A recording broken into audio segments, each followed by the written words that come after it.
आया होगा तो। चलो भाई इधर आओ। और जब भी ऐसा आसान प्रश्न देते हैं तो उसके साथ कोई नया प्रश्न लगाते हैं। मेरी बात हमेशा सही होती, गलत नहीं होती। हमने क्या कहा, जब भी कोई भी आपके पेपर में नया कठिन प्रश्न आएगा उसके साथ बड़ा ही आसान प्रश्न लग जाएगा। ठीक, मैंने क्या कहा था, हमेशा ये बात मैंने बोली है। ये वाला प्रश्न भी 6 मार्क्स का आया है। कितने मार्क्स का? 6 मार्क्स का। और 6 मार्क्स का पूछे हैं, और साथ ही साथ में कब? 2025 में। ठीक, चलो देखो क्या करें।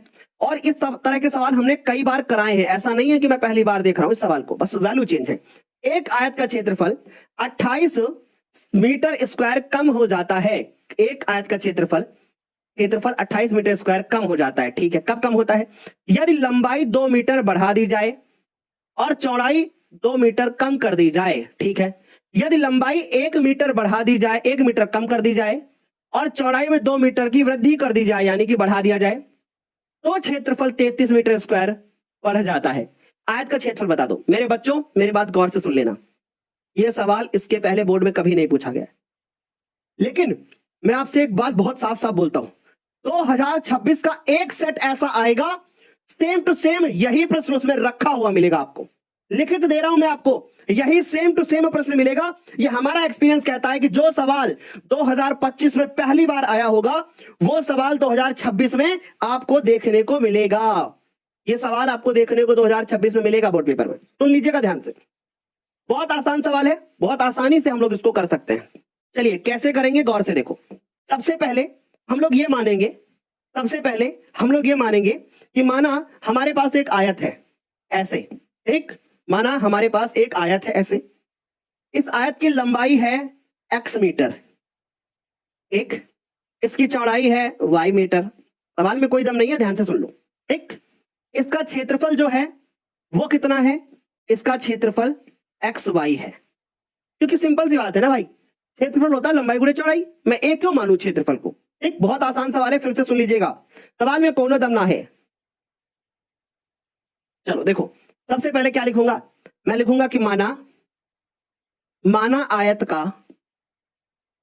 आयत की, और अब जब 2026 में आएगा तो इसके साथ जो प्रश्न लग करके आएगा वो फिर कठिन लग के आएगा, फिर इसको आसान माना जाएगा, क्योंकि ये आप पहले कर चुके हैं, ऐसा माना जाता है। माना आयत की लंबाई x मीटर और चौड़ाई y मीटर है, ऐसा में। ठीक, समझ गए? अब प्रश्न क्या कह रहा है वो ध्यान से सुन लो। आयत की लंबाई हो गई, चौड़ाई हो गई, ठीक, अतः क्षेत्रफल क्या आएगा? जबकि क्षेत्रफल आयत का क्षेत्रफल कितना है? एक्स वाई है, क्योंकि भैया क्षेत्रफल होता है लंबाई गुणे, ठीक, और मुझे आयत का क्षेत्रफल ही ज्ञात करना है लास्ट में। ये भी सोच लो, लंबाई चौड़ाई नहीं बतानी। ठीक, अब पहली शर्त क्या दी गई है? पहली शर्त क्या है? बहुत आसान होता है सवाल। पहली शर्त है कि अगर आप लंबाई में 2 मीटर की वृद्धि कर दो, लंबाई में 2 जोड़ दो, ठीक, गुणे चौड़ाई में 2 कम कर दो, चौड़ाई में 2 कम कर दो, कम कर दिया, तो सर जब लंबाई में 2 बढ़ा देंगे, चौड़ाई में 2 घटा देंगे, तो आपस में गुणा करेंगे तो क्षेत्रफल तो आएगा, और क्षेत्रफल क्या हो जाएगा? 28 से कम, यानी पहले जो क्षेत्रफल है उसके क्षेत्रफल में से 28 कम कर दो। तो समझ में आया आपको क्या कहा? यदि लंबाई में 2 बढ़ा दो, चौड़ाई में 2 घटा दो, तो क्षेत्रफल 28 मीटर स्क्वायर कम हो जाता है। एक तो बताया मैंने, और कुछ तो बताया नहीं। सर लंबाई कितनी है? x, यानी x प्लस 2, चौड़ाई कितनी है? y minus 2। अभी आप बोलोगे सर इतना आसान सवाल, फिर उसके बाद ये एक्स वाई माइनस का 28 पाई, है ना, मतलब 28 मिला। अब इसको इससे गुणा कर दो, एक्स वाई माइनस का 2x प्लस का 2y, 2 दूनी 4, एक्स वाई माइनस का 28।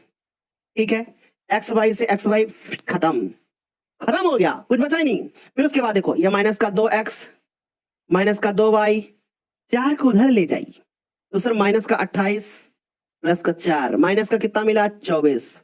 ठीक है बेटा, यहां से 2 ले लो कॉमन, अंदर क्या बचेगा? x प्लस वाई, इसको नीचे भेजे, तो सर x प्लस वाई बराबर कितना बचा? 12, यानी जितनी भी लंबाई है और जो चौड़ाई है वो जोड़ने पे 12 आती है। बोलो क्या समझ में आया? क्लियर है? यहां तक सभी को समझ में आया? यानी लंबाई गुणे चौड़ाई करने पे 12 आता है। Done। आगे देखो फिर क्या कहता है। अब क्या कहता है, दूसरी शर्त। अभी आप बोलोगे सर ये दोनों इक्वेशन सॉल्व करते ही आंसर हो जाएगा। दूसरी शर्त देखो, दूसरी शर्त क्या है? दूसरी शर्त है कि जब लंबाई में 1 मीटर की कमी और चौड़ाई में 2 मीटर की वृद्धि, यानी दूसरी शर्त दे रहा है जो कह रहा है कि जब जो लंबाई है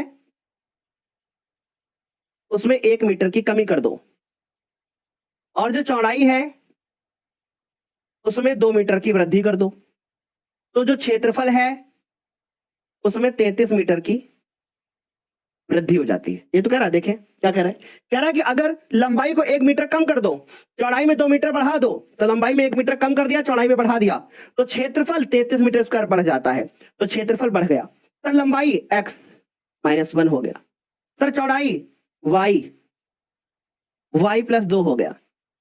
सर क्षेत्रफल xy प्लस 33 हो गया। एक समझना, इसको इससे गुणा कर दो, xy प्लस का 2x माइनस का y, 2 1 कम 2, ये xy। आप बोलोगे सर इतना आसान सवाल बता दिया आपने, इतना आसानी से कर दिया आपने, xy से xy खत्म। क्या बचा? 2x माइनस का y, ये 2 उधर लेकर के जाई, तुम 35 पाई, इक्वेशन नंबर 2 आई। बोलो क्या समझ में आई इतनी बात? यानी ये 2 इक्वेशन मेरे को मिल गई, एक मिली मुझे ये और एक मिली मुझे ये। दोनों को सॉल्व कर दो। क्या लिखोगे कि समीकरण नंबर 1 व 2 को हल करने पर, इन दोनों को हल कर दो, ये हल कर दो। ठीक, 2026 में सवाल आ सकता है जिसमें क्षेत्रफल की जगह पर आपसे लंबाई और चौड़ाई पूछ सकते हैं। ठीक है, चलो भाई अब क्या करेंगे। 1 नंबर समीकरण x प्लस वाई बराबर में 12, फिर x minus y, 2x minus y बराबर में 35। ठीक सर, ये देखो खत्म, x में से 2x जुड़ गया 3x। सर इन दोनों को जोड़ दो, कितना हो जाएगा? 45 तो 47। ठीक सर, x नीचे गया तो सर ये आ गया 47 बटे में कितना हो गया 3। क्या 3 से कट पाएगा? क्या ये 3 से कट पाएगा? क्या ये 3 से कट पाएगा? x प्लस वाई बराबर 12। एक बार हम अपनी इक्वेशन फिर से चेक कर लेते हैं। इन्होंने कहा है कि लंबाई 2 मीटर बढ़ा दो और चौड़ाई 2 मीटर कम कर दो, तो क्षेत्रफल 28 मीटर स्क्वायर कम हो जाता है। ठीक है, हमने लंबाई को बढ़ाया और चौड़ाई को कम कर दिया। फिर उसके बाद ये हमारे पास आया एक्स वाई, फिर आया हमारे पास माइनस का 2x प्लस का 2y हो गया, और 2 दूनी हमारे पास 4 हो गया। हमने इसको इससे काट दिया, माइनस का 2x। हाँ देखो यहां पर हुई हमसे मिस्टेक, एक ध्यान से समझना। क्या हुआ? माइनस का हमारे पास क्या हुआ 2x, और सर यहां पर बचा प्लस का 2y। ठीक, और 4 को जब उधर भेजा तो प्लस का हो गया, माइनस का 24 हुआ। जैसे इसमें हमने माइनस का कॉमन लिया, हमारे पास यहां से माइनस आ जाएगा ये। ठीक, तो यहां पे क्या बचेगा? माइनस बचेगा। एक यहां से क्या बचेगा? माइनस, यहां से माइनस, तो ये माइनस बचेगा, और यहां पर भी माइनस बचेगा। तो सर x माइनस वाई बराबर 12 हो जाएगा। तो सर यहां पर आप देखो, अब इन्होंने क्या कहा? इन्होंने कहा कि लंबाई में आप कर देते हैं क्या, लंबाई में 1 मीटर कम और चौड़ाई में 2 मीटर बढ़ा देते हैं। तो लंबाई में 1 मीटर कम, चौड़ाई में बढ़ा देते हैं, क्षेत्रफल 33 बढ़ जाता है। एक्स वाई हो गया हमारे पास, फिर इसको कर दिया 2x, फिर उसके बाद हमारे पास माइनस का y, और 2 1 कम 2 हो गया। ठीक सर, एक्स वाई से एक्स वाई हमारे पास खत्म हो चुका है। फिर हमारे पास प्लस का 2x बचा, माइनस का हमारे पास y बचा है, 2 को उधर ले गए, जोड़ दिया। इस इक्वेशन में हमारे पास यहां पर रहेगा माइनस, तो ये माइनस रहेगा तो यहां पर हो जाएगा हमारे पास माइनस, यहां पर प्लस, यहां पर माइनस। ठीक, समझ गए बच्चों? अब देखो क्या होता है, यहां से बचेगा माइनस का x, ठीक, यहां से बचेगा हमारे पास माइनस का 23। तो सर x बराबर कितना आ जाएगा? x बराबर आ गया 23। ये बात सारे बच्चों को समझ। अब क्या करते हैं, जो x बराबर 23 आया है इसको समीकरण नंबर 1 में रख दो, 1 में रख दो। तो सर समीकरण नंबर 1 है x माइनस वाई बराबर 12। तो सर x की वैल्यू कितनी है सर? 23। ये तो सर y की वैल्यू है कि x की, हाँ x की, माइनस y बराबर में कितना? 12। सर इसको उस तरफ ले जाओ, ये हो जाएगा y, 12 को इधर लाओ, सर 23 में से 12 घटा दो, तो सर y बराबर कितना मिलेगा? 11 मिलेगा। कितना मिलेगा? 11। अतः जो इसकी लंबाई आई है, इसकी आयत की लंबाई x बराबर कितना है? 23 मीटर। ठीक सर, चौड़ाई कितनी आ गई? सर ये 6 नंबर का भैया सवाल है ना। सर चौड़ाई कितनी हो गई? सर y बराबर 11 मीटर। सर क्षेत्रफल कितना हो गया? सर क्षेत्रफल कितना हो गया? क्षेत्रफल एक्स वाई है ना, क्षेत्रफल कितना हो गया? एक्स वाई, ध्यान से सुनते रहना। क्षेत्रफल कितना हो गया? सर क्षेत्रफल हो गया हमारे पास क्षेत्रफल हो गया हमारे पास x गुणे वाई। तो सर x बराबर कितना मिला 23 गुणे में कितना 11 223 230 30 में 23 और जोड़ो 253 मीटर स्क्वायर। ये हो गया। समझ में आ रही बात? क्या हो गया 253 मीटर स्क्वायर। बढ़िया से क्लियर हो गया? बढ़िया से। तो एक बार आप प्रश्न को ध्यान से अच्छे से समझ लीजिए। पहला स्टेप ये होता है, दूसरा स्टेप हमारे पास ये होता है, फिर समीकरण नंबर 1 और 2 को हल करेंगे, x और y के मान निकालेंगे, लास्ट में हमसे क्षेत्रफल पूछा। अब मान लीजिए कि गुरुदेव